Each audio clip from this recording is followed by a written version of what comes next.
Welcome, everyone. We are now in the Nexon Arena here in Seoul, South Korea. My name is Wolf. Every other caster is currently either on vacation or working overseas. And as usual, Wolf is here to hold down the fort here at Pro League. It is going to be my very first solo cast in about two and a half years.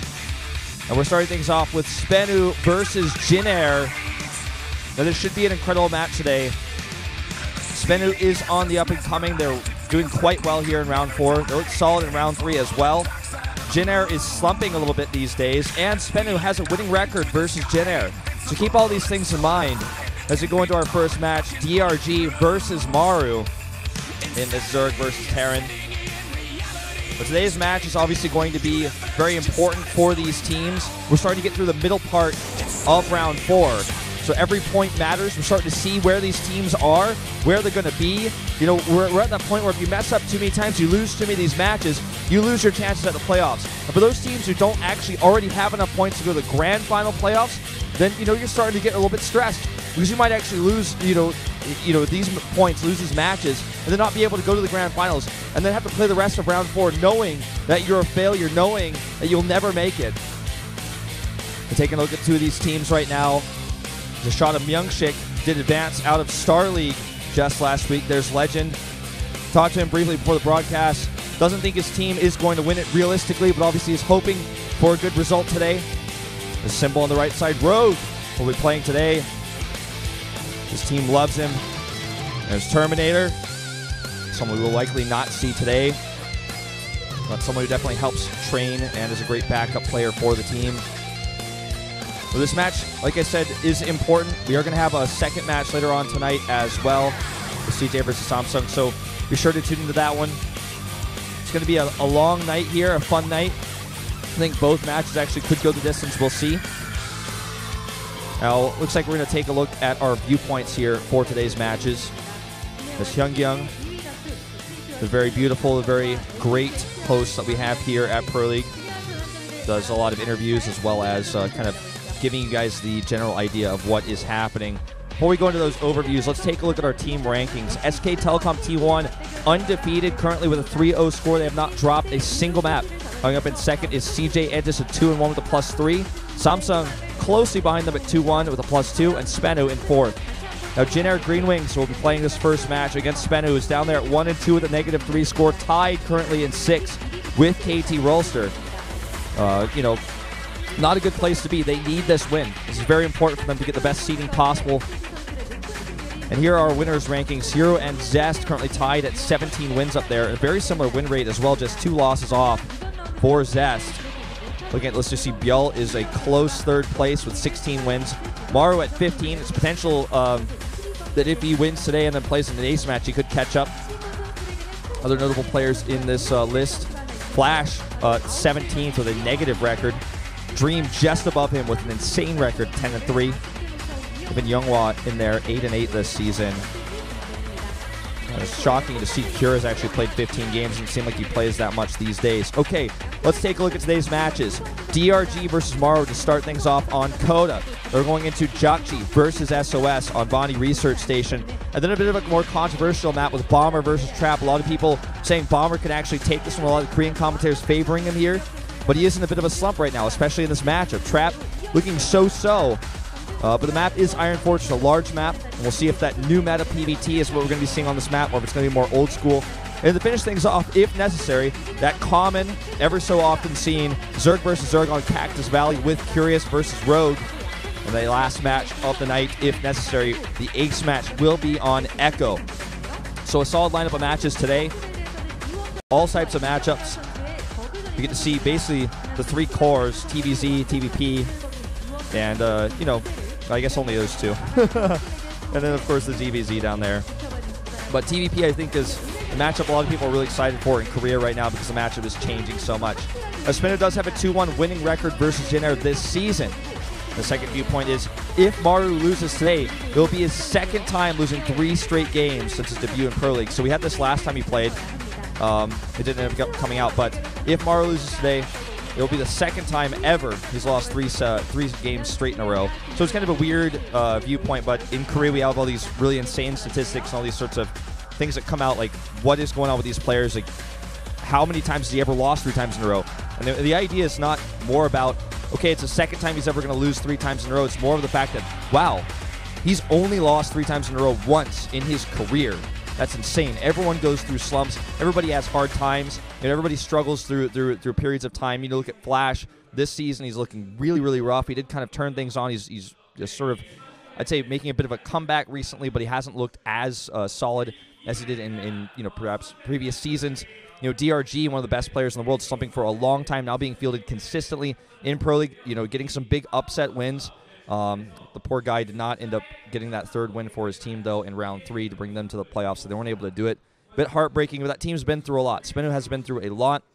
There was Startail. They kind of were carried by life for quite some time on Startail. Then, of course, they lost life. They became SBENU. And just one more quick reminder here. In order to maintain a clean esports environment, the clock has been removed. The in-game clock is no longer being shown in Pro League. Now, DRG, 5-2 this season. That is incredible. Look at where this guy came from and how tough of a season he had the previous season. This time's transitioning into foreign teams, leaving MVP.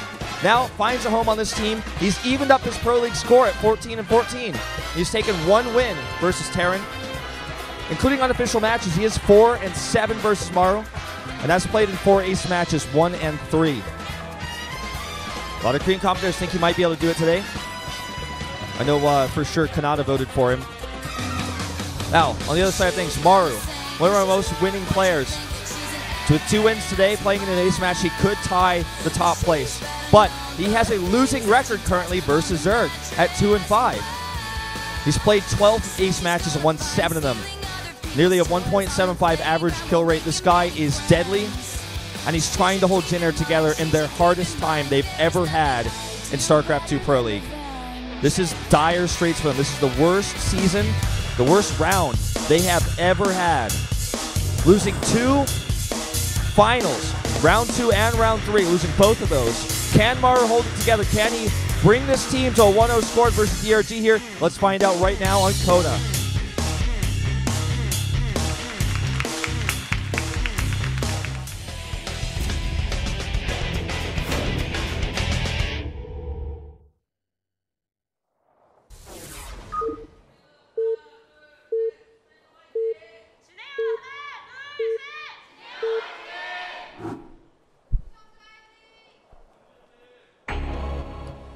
In the pink, the bottom right, it's DongRaeGu.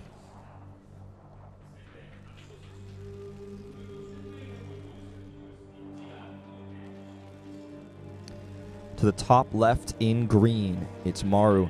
The anchor and the stern and the sail of the ship that is JIN.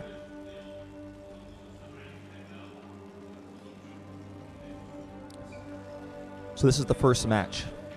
Starting things off on Coda, 2-player map. And let's see how these 2 players open. So talking a bit of history, DRG, a player who made his big career, big name for himself a long, long time ago. He was on the team MVP. His nickname was the Final Boss because he ended up playing in ace matches every time and was able to carry his team because in the GSTL format, you guys want to talk like old school history, the GSTL format was all-kill format every time. There never was the Pro League format. There never was the send 1 player on 1 map, see what happens. We get a map list, we send these players out. It was every time, just like our playoff format, going to be a, if this player wins, they stay up. If the other player loses, they go down and send somebody else out. So oftentimes when DRG's team was doing badly, they would send him out in 4th, and he would carry, often reverse all killing or defeating several players and was able to secure them the win. Back then, he was also a champion, defeating his teammate Genius. In the GSL in 2012, I believe it was, maybe Season 1 of 2012, perhaps Season 2, one of those back then.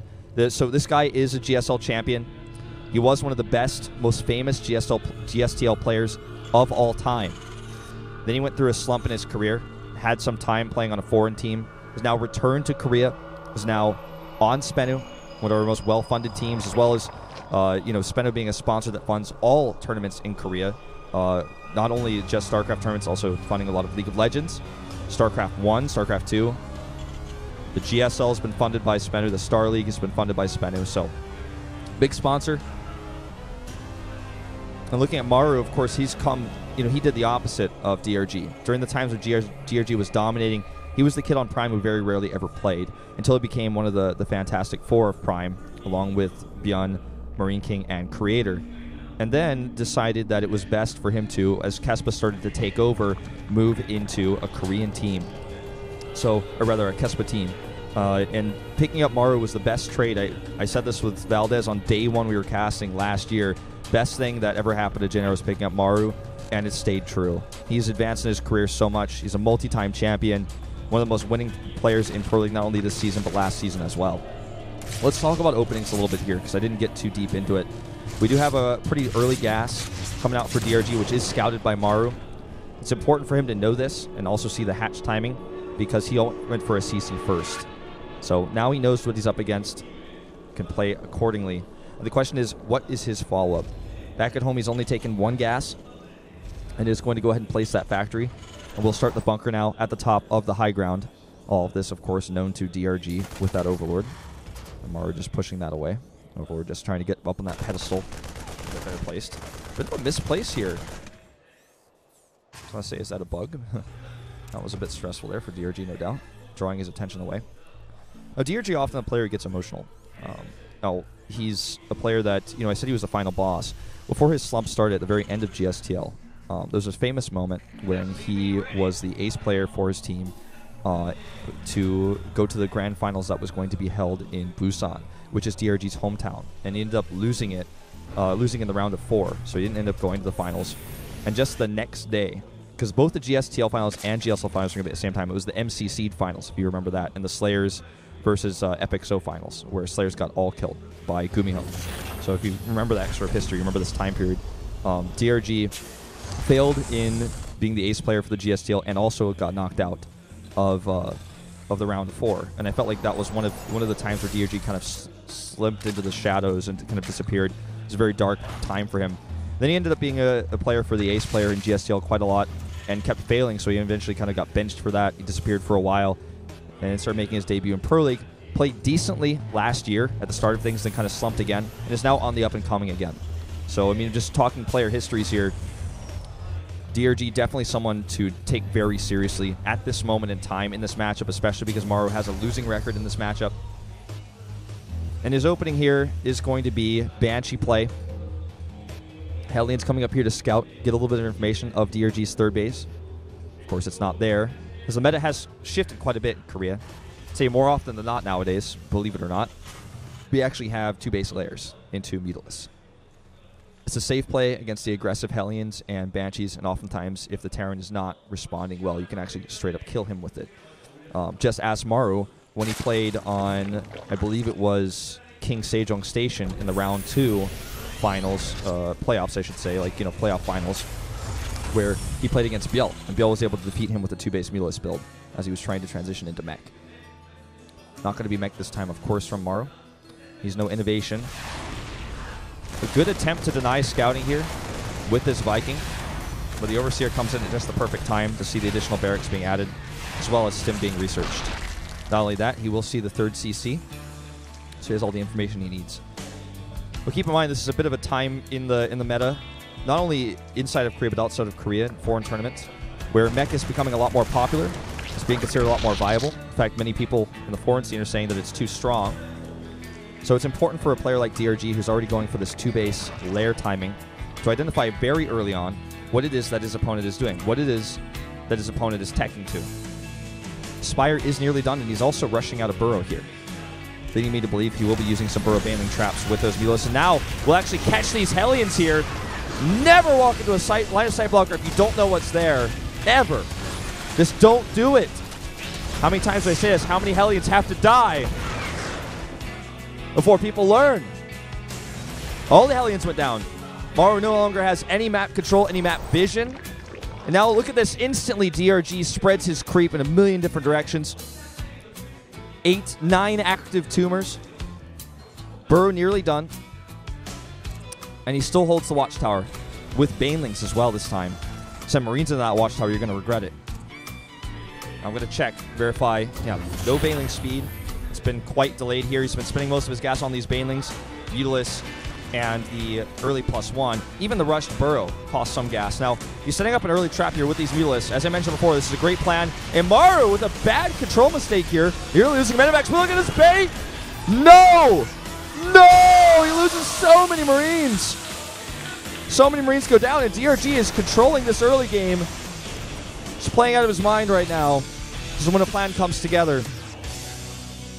The Banelings, considering holding that watchtower, it looks like you might actually hide them in the other pathway. If Maru decides to go around there, they can get vision. They can also do damage. But the most ideal place to put a Baneling landmine is on a ramp. It's where the Marines are going to clump up the most. Any sort of ramp, any sort of choke point. Ramp sometimes less obvious for Baneling landmines. All right, 1-1 is finished here now for Maru. Keep in mind, DRG has no upgrades.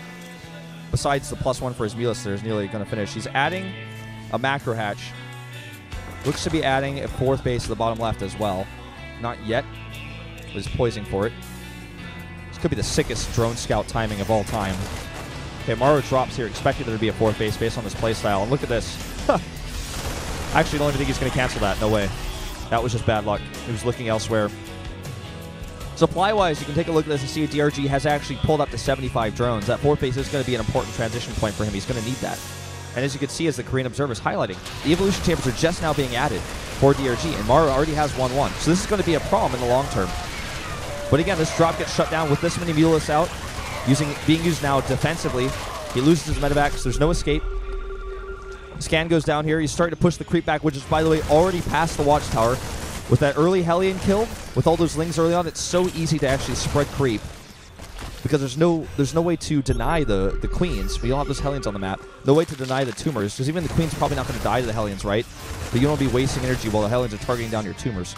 And look how thick it is as well. Even with that scan there, we got a few more Tumors. It's not going to wipe that off the map. Not going to clear it off the map. Now, +1 just now being started for DRG. Upgrades-wise, he's going to have a big problem. There's going to be a time, should Maru survive long enough, where he has 2-2 and DRG has no upgrades. This is a terrifying moment. No Zerg wants to engage this. Baneling speed also incredibly late, but he hasn't needed it. Because of his creep spread, because of how much he's controlled the map against Maru, he just simply has not needed that Baneling speed. He's always on creep. It's better for him in this case to get a higher Mulus count, which is now devastating Maru's main base with. That's not enough Marines. Not even close. He's actually just going to kill those. And a bad control on that medevac again, flying it over the cliff. This is a mistake a lot of players make, and he actually preemptively turns his SCVs back. This is a slaughter. 13 SCVs. Now the Mulists need to get out of here. Oh, he wants to get 1 or 2 more bounce shots off, gets the medevac. Nearly killed a few more SCVs there. Worker count still 56 for Maru. That's plenty enough for 3 bases with triple mules. But it's that pressure. And look at this. Now that Baneling speed is done, upgrades or no, Maru cannot engage this. And look at this! The creep spread giving him such great vision. He's able to come over here and trap these medevacs with his Mutalis. DRG is playing so well right now. And as the first player, there's much less pressure on him.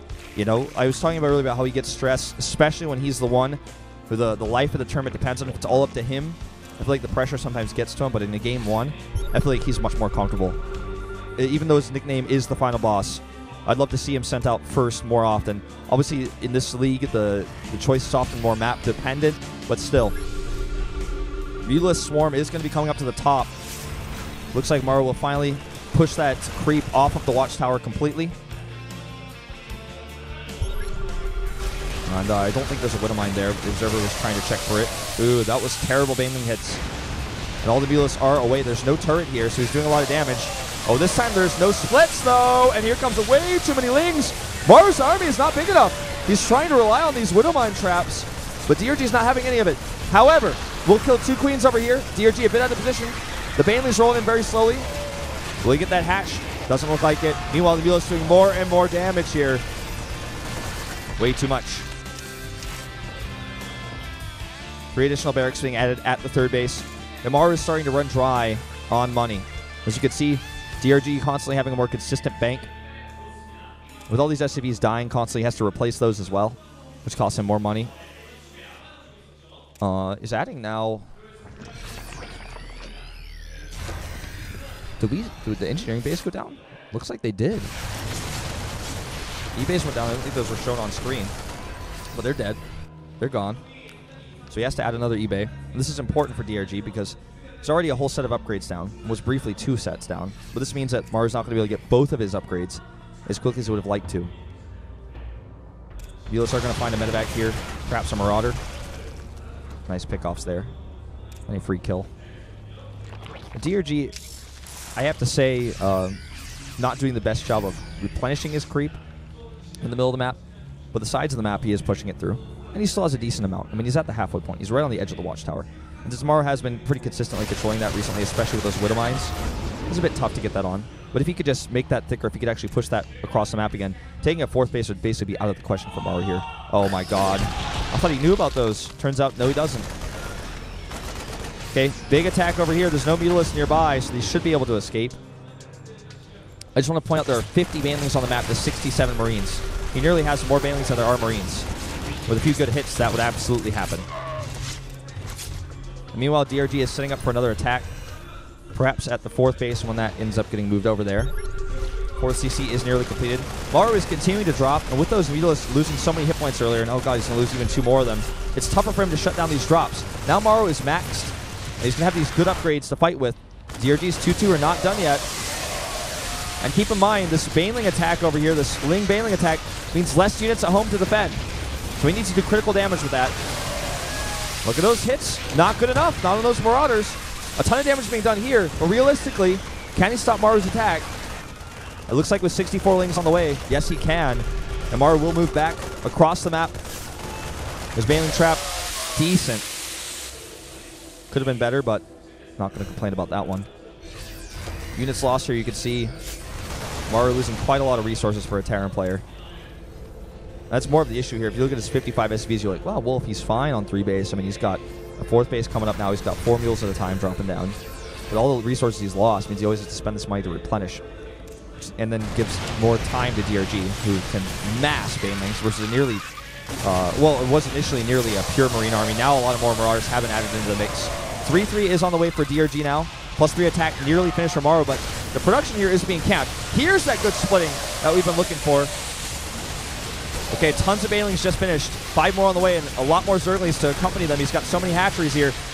Okay, trying to bait the Widow Mine shots here. First, into the army. Not happening. The Thor goes down, though. The Widow Mines are on cooldown. Here come the Banes. Good splits here for Maru, but he gets pushed back. And his economy and his base, you know, is in tatters.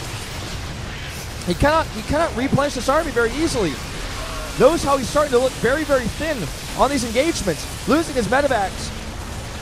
And here come the Mutalisks, pushing this army back. And this base may have to lift, may have to evacuate it. Look at this. Now going to start to lose all of his SCVs here. Even a small group of Lings can actually help out, taking out that turret. So many SCVs going down. And DRG now stabilizing. 5 bases up. 5 base economy. +3 attack is done for Maru. Wouldn't mind with 18 kills. Would love to, you know, totally clear that up. Maru moving across the map now again, using these Thors. Almost has damage soaks for the Banelings more than anything else because the Mutalisks are just simply not there. They're constantly harassing the main base. He's going to take out an orbital. Looks like he decides to turn around instead. Ooh, some indecision here by DRG. Gonna take out these reinforcements. If he can kill reinforcements, he can kill the orbital. Killing the orbital is all about stopping mules. This base isn't mining. And he can actually go ahead and start working on those reactors. He's got this game in his hands.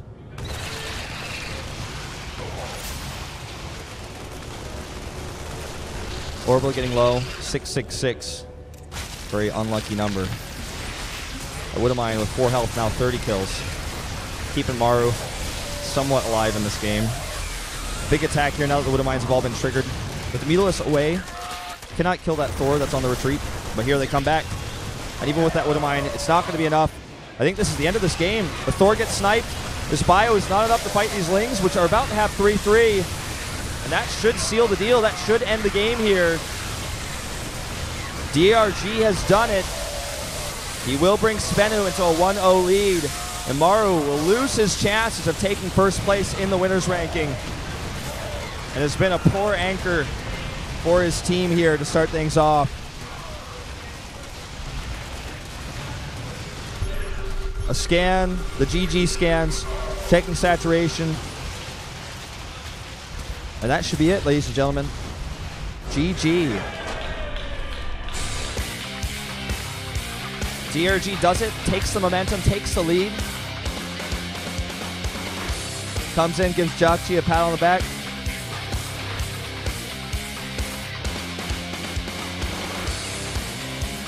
High fives all around.